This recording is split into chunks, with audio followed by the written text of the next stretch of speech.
This is a good one. It says in verse 5, we're going to kind of understand a character. It says in verse 5, when we arrived in Macedonia, there was no rest for us. And then over in verse 6, it says, God, who encourages those who are discouraged, encouraged us by the arrival of Titus. Now look at that. Here's this guy Titus, and we don't know a whole lot about him, except it's a little book in the New Testament that's a letter that Paul wrote to him. What do we know about him from this particular passage? Without digging into too much history, we see these things. They're in Macedonia.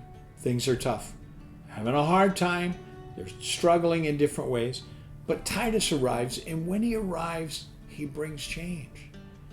What are the things that happens? Number one, he brings joy. It's not just a joyful message.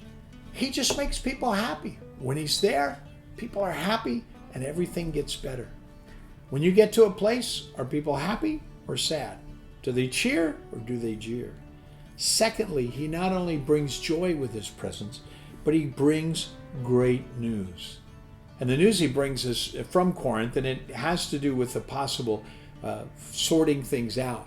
But let me just put it another way. He brings joy and he restores relationship. Do you know people whose relationships are broken? Can you work to restore them? Let's be people of joy.